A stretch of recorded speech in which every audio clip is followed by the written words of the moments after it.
नमस्कार साथियों, आईटीआई में आपका स्वागत है। जैसे कि आपको कल वेल्डिंग का चैप्टर हमने कुछ पढ़ाया और आपको बताया कि ऑटोजेनस और होमोजेनस और आपका हेट्रोजेनस क्या होता है ना। सभी के बारे में मैंने कल डिटेल से बता दिया है, कल का वीडियो पड़ा हुआ है, आप देख लीजिएगा उसमें, है ना, कैसे क्या है। तो चलो आगे बताते हैं। तो इसमें देखेंगे कि लिखा है कि वेल्डिंग के प्रकार और कारखंड की जो आधार पर है इसमें वेल्डिंग। तो नंबर 1 क्या है? दाब वेल्डिंग। क्या है? दाब वेल्डिंग। दूसरा क्या है? विखंडन वेल्डिंग, है ना, जिसे फ्यूजन वेल्डिंग कहते हैं। अब फ्यूजन वेल्डिंग कह सकते हैं या तो दाब रहित बोल सकते हैं, जिसमें दाब नहीं पड़ रहा है ना। और जिसमें दाब पड़ रहा है वो प्रेशर वेल्डिंग हो गया। अब दाब किस में पड़ रहा है? जैसे तुमने देखा होगा ब्लैक स्मिथी शॉप होता है, जैसे कि तुमने देखा है कि रोड के किनारे जो लोहा पीटने ठोकने वाले होते हैं, तो उसमें क्या है कि वो गरम लोहा करके उसको पीटते हैं, पीट पीट के उसको क्या करते हैं, वेल्ड कर देते हैं, है ना, एक दूसरे से सटा देते हैं या तो फिर उसको आकार चेंज कर देते हैं, है ना। तो एक तो प्रेशर वेल्डिंग हो गई। दूसरी चीज क्या है प्रेशर वेल्डिंग में? वो वेल्डिंग आएगी जैसे कि आपका रोलर वेल्डिंग हो गई, है ना। जैसे प्रेशर वेल्डिंग में रोलर आगे आगे बताएंगे। सबमर्ज वेल्डिंग हो गई, है ना। स्पोर्ट वेल्डिंग हो गई, उसको भी प्रेशर देके किया जाता है। तो जैसे बात करते हैं प्रेशर वेल्डिंग की, तो लिखा है प्रेशर वेल्डिंग जो होता है प्रेशर दे के वेल्डिंग किया जाता है। इस वेल्डिंग में वर्कपीस द्रव अवस्था में नहीं होता है। कैसे नहीं होता है? द्रव अवस्था में, यानी कि कैसा होता है? ठोस में होता है, समझे, कैसा होता है? ठोस होता है। अब क्या है, वेल्डिंग में निष्क्रिय गैसों का प्रयोग नहीं किया जाता है। निष्क्रिय गैसें समझते हो ना, जो अन्य गैसें हैं उसका प्रयोग नहीं किया जाता है। जैसे कि क्यों नहीं किया जाता है? क्योंकि जैसे ऑक्सीजन है ना, तो अन्य जो गैसें हैं, जब वेल्डिंग करते समय अन्य जब गैसें उसके अंदर चली जाती है तो क्या करता है, पोरोसिटी जनरेट करता है, यानी कि छिद्र जनरेट कर देता है उसमें। छिद्र जनरेट कर देगा तो क्या होगा, जो वेल्डिंग हम कर रहे हैं वो एक खोखला हो जाएगा, खोखला वेल्डिंग हो जाएगा ना। बात करते हैं कि इसमें वेल्डिंग में फिलर मटेरियल का प्रयोग नहीं किया जा सकता है। क्या करता है? फिलर मटेरियल नहीं करते हैं। अब इन 3 पॉइंटों को समझो। सबसे पहले क्या होता है स्पोर्ट वेल्डिंग में, मैंने कल बताया था तुम्हें। स्पोर्ट वेल्डिंग में क्या होता है कि द्रव अवस्था में नहीं होता है ये वेल्डिंग। एक्चुअल का है इसमें जो कॉपर टाइप की दो मतलब इलेक्ट्रोड होते हैं, उसको क्या कहते हैं, पैर से दबाकर उसको प्रेशर दिया जाता है। प्रेशर देने के बाद में उसमें क्या है, आपस में लोहा गर्म हो जाता है पॉइंट में, और गर्म होने के बाद में वहीं पर चिपक जाता है वो आपस में, है ना। तो चलो मैं इसको दिखा दे रहा हूँ, इसको समरी करके वीडियो के माध्यम से समझ में आ जाएगा। तो चलिए देखिए इसका एनिमेशन देखिए। In this video, we will learn what is welding and the different types of welding processes, our classification of welding processes. What is welding? Whenever we want to join two metals together, we use welding. In short, it is the method of joining metals together. This joining of metal is permanent. During the welding process, we make use of heat. In some cases, both heat and pressure are used to join metals together. Also, during the welding process, we can make use of filler material. The function of the filler material is to fill the gap between the two metals being joined. This use of filler material depends on the situation. Let's see the different types of welding processes. Welding is broadly classified into two categories. That is fusion welding and pressure welding. Under these two categories, there are different types of welding processes. Let's first understand what is the difference between fusion and pressure welding. In the fusion welding process, for joining the metals together, the metals are heated up to their melting point and allowed to fuse. In this process, there is no use of any pressure.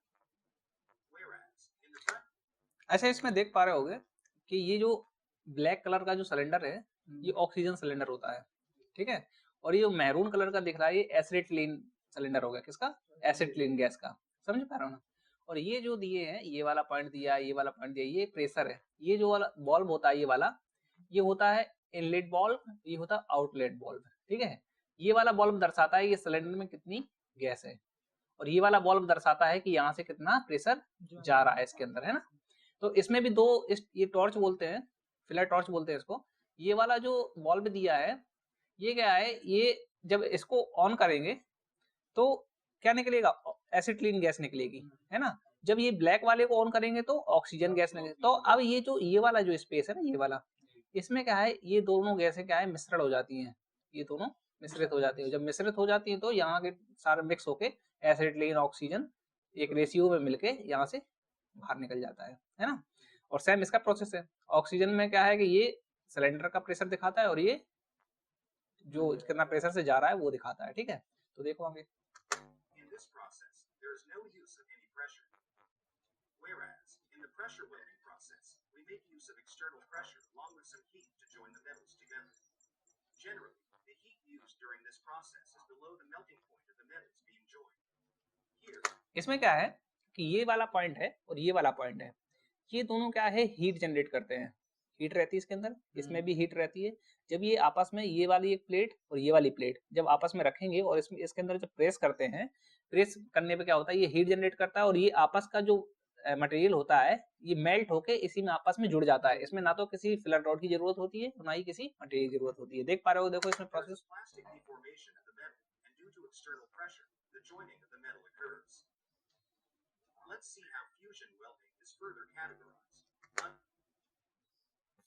तो वो चीज समझ में आ गई होगी ना कि किस तरीके से वेल्डिंग को प्रेशराइज करके हम करते हैं, जिसमें ना ही उसमें द्रव की आवश्यकता होती है और ना ही उसमें गैस की आवश्यकता होती है और ना ही उसमें फिलर मटेरियल की आवश्यकता होती है ना। बात करते हैं इसमें जो फोर्स वेल्डिंग होती है, इसमें लोहागिरी वेल्डिंग। लोहागिरी वेल्डिंग किसे कहते हैं, जो रोड के किनारे आप लोगों ने देखा होगा ठोक पीट के बनाते हैं। एक होता है रेजिस्टेंस वेल्डिंग जिसे प्रतिरोध वेल्डिंग कहते हैं ना। तो ये किसमें आता है, प्रेशर वेल्डिंग में। तो अभी जो तुमने देखा है कि दो प्लेटों को आपस में दो जो इलेक्ट्रोड थे आपस में ऊपर से नीचे जाके दबाया जा रहा है, उसको प्रतिरोध वेल्डिंग कहते हैं। क्या कहते हैं, रेजिस्टेंस वेल्डिंग, है ना। उसमें रेजिस्टेंस वेल्डिंग रेजिस्टेंस के थ्रू ज्वाइंट होता है। और लोहागिरी में क्या होता है, लोहा को गर्म किया जाता है, उसको ठोक पीट के ये कर दिया जाता है ना। तो दोनों पॉइंट ये वाले समझ में आ गया होगा। जिस पर देख रहे हो इसमें भी देखो डायग्राम में, ये ठोक के लोहा को गर्म करके इसको मिला के एक के साथ एक बनाया जा रहा है, देख पा रहे हो ना, ठीक है। लोहागिरी वेल्डिंग हो गया। देखा, फोर्स वेल्डिंग में हथौड़े का प्रयोग प्रेशर देने के लिए करते हैं। किसके लिए, हथौड़े का प्रयोग प्रेशर देने के लिए करते हैं ना।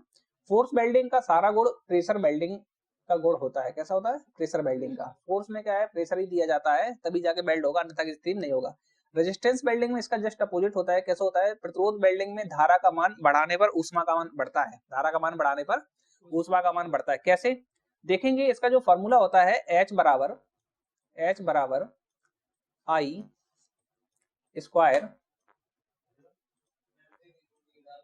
स्क्वायर आर और टी होता है ना। तो क्या कह रहा है कि रेजिस्टेंस में क्या है कि धारा बढ़ाने पर, धारा क्या है, ये है, इसको अगर बढ़ाएंगे तो क्या है, हीट जनरेट होगी। इसके इक्वल है ना दोनों। जब हम करंट बढ़ाएंगे तो ऊष्मा बढ़ेगी, जब हम रेजिस्टेंस बढ़ाएंगे तो ऊष्मा बढ़ेगी, जब हम टेम्परेचर बढ़ाएंगे इसका है आई स्क्वायर आर टी, यानी कि समय लगेगा, कुछ ना कुछ लगेगा, ऊष्मा में ऊष्मा जनरेट होने में कुछ ना कुछ समय लगेगा। तो चीज समझ में आ रही है ना, H बराबर आई स्क्वायर आर टी। ठीक, आगे देखते हैं सीम वेल्डिंग। सीम वेल्डिंग में क्या है कि सीम वेल्डिंग में ये रोलर होते हैं, दो रोलर लगे होते हैं। कैसे, एक ये रोलर लगा होता है, एक ये रोलर। उसमें क्या होता है, ये पॉइंट था, इस तरीके से पॉइंट था, इस तरीके से नीचे से पॉइंट था आपस में जोड़ दे रहा था। सीम वेल्डिंग में क्या है, सीम वेल्डिंग में ये जो रोलर लगे हुए हैं ये इसके ऊपर मूव करते हैं। ऐसे जब मूव करेंगे, इधर से उधर जाएंगे तो क्या करेंगे, इसमें प्रेशर जनरेट करेंगे। और जब प्रेशर जनरेट करेंगे तो कहीं ना कहीं, और प्रेशर भी जनरेट करेंगे प्लस में इसके अंदर हीट भी होती है। देख पा रहे होगे एसी पावर सप्लाई लिखी हुई है, यहाँ पर हम किस क्या दे रहे हैं, एसी पावर सप्लाई दे रहे हैं।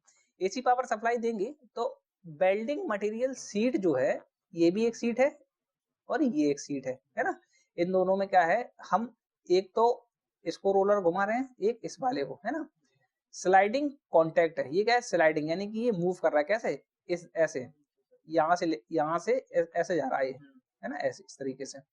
और ये अपर इलेक्ट्रोड व्हील, अब ये अपर इलेक्ट्रोड हो गया, ये लोअर इलेक्ट्रोड हो गया ना, लोअर इलेक्ट्रोड व्हील हो गया।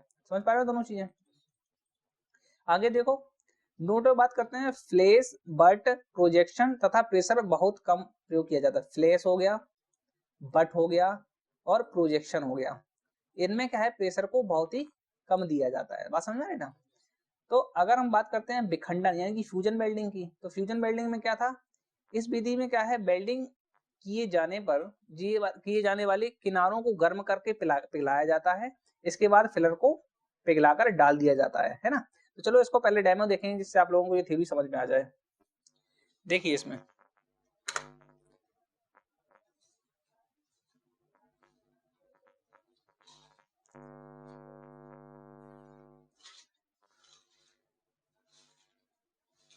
देखिए किस तरीके से मेल्ट हो रहा मटेरियल भी हो रहा है और प्लस में फिलर रॉड भी मेल्ट हो रहा जो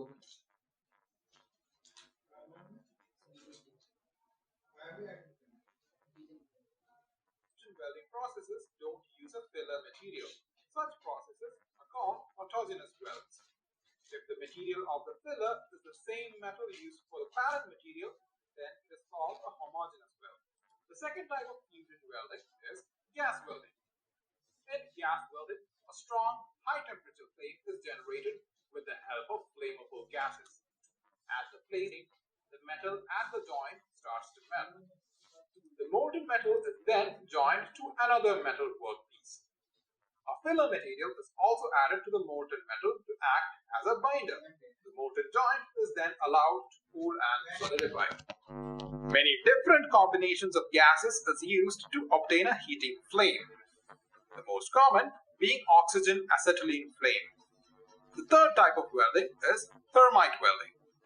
In this type of welding, a thermite compound is used to weld two metals together. Thermite is a type of chemical composition of a metal powder. Powder normally consists of a metal and a metal oxide. When ignited, it undergoes. देखिए ये जो देख पा रहे हो इसको thermal welding कहते हैं। क्या कहते हैं? Thermal welding. इसमें क्या होता है कि मटेरियल जो रहता है पाउडर के फॉर्म में डाला जाता है इसके अंदर, है ना। जब पाउडर के फॉर्म में इसके अंदर डाला जाता है तो अंदर विस्फोट होता है। जब इसके अंदर विस्फोट होता है तो ऑटोमेटिकली ये हीट जनरेट करता है और जब हीट जनरेट करेगा तो वेल्डिंग बना देगा। क्योंकि इसमें ना तो यहाँ पर जैसे पटरियां हैं, कहीं भी पता नहीं कहाँ से क्रैक हो गई, तो गैस वेल्डिंग को अगर करने के लिए टेम्परेचर देना है गैस वेल्डिंग के थ्रू तो ऑक्सीजन सिलेंडर ले जाना होगा, एसिटिलीन सिलेंडर ले जाना होगा। लेकिन हमें ये सब ले जाना क्या होगा, बहुत ही टिपिकल हो जाएगा काम, है ना। और अगर हम बात करते हैं लाइट का, आर्क वेल्डिंग का अगर बात करते हैं तो आर्क वेल्डिंग को कहाँ लेके जाएंगे, जनरेटर लाइट की व्यवस्था लेके जानी पड़ेगी, प्लस में मशीन को भी टांग के ले जाना पड़ेगा। इसमें क्या होता है बैग में इस केमिकल को रख लिया जाता है और जहां ये जरूरत होती है, और ये फ्रेम जो देख पा रहे हो ये वाला फ्रेम है ना, ये वाला फ्रेम, इस फ्रेम को क्या रख लिया जाता है और जैसी जहां पे जरूरत होती है इस फ्रेम को सेट कर लिया जाता है। और सेट करने के बाद में इसमें जो हमारा मटेरियल होता है पाउडर के फॉर्म में उसमें डाल दिया जाता है और रेशियो के फॉर्म, रेशियो होता है इसका, है ना, रेशियो फॉर्म में डाल दिया जाता है और इसमें जैसे ही इसमें स्पार्क किया जाता है तो ऑटोमेटिकली ये जनरेट कर देख पा रहे हो कैसे होगा। देखो Extremely exothermic redox reaction. Here the oxide from one metal transfers to the other metal. In this process, a huge amount of heat is generated for a brief period. Thermite welding is mostly used to join rail tracks in railways. This was done as it required almost no heavy machinery and is very fast. This welding process is also used to repair rail tracks as the molten metal from the reaction can be used to repair the tracks. Well, that's it for today's video, guys. In our next video, we'll have a very brief discussion on each of the individual processes we have talked about. तो देखेंगे जैसे video आपने देख लिया तो fusion welding में क्या है, इस विधि में वेल्डिंग किए जाने किनारों को गर्म करने पिघलाया जाता है, गर्म करके इसके बाद में फिलर को पिघलाकर डाल दिया जाता है। जैसे हमने अभी फ्यूजन वेल्डिंग में दिखाया तो मटेरियल को गर्म किया जाता है जो जिस पे हमें वेल्डिंग करना होता है और प्लस में फिलर रॉड को किया जाता है। जैसे तुमने आर्क वेल्डिंग देखा होगा, है ना, उसमें मटेरियल भी पिघलता है और प्लस में आपका जो फिलर रॉड होती है वो भी पिघलती है ना। तो फ्यूजन वेल्डिंग क्या है, फिलर मटेरियल का प्रयोग किया जाता है। किसका किया जाता है, फिलर मटेरियल का। फिलर मटेरियल क्या है, हमारी फिलर रॉड, ठीक है, फिलर मटेरियल हो गया। अब बात करते हैं शिल्डेड गैस फ्लक्स क्या है, पिघले हुए मटेरियल को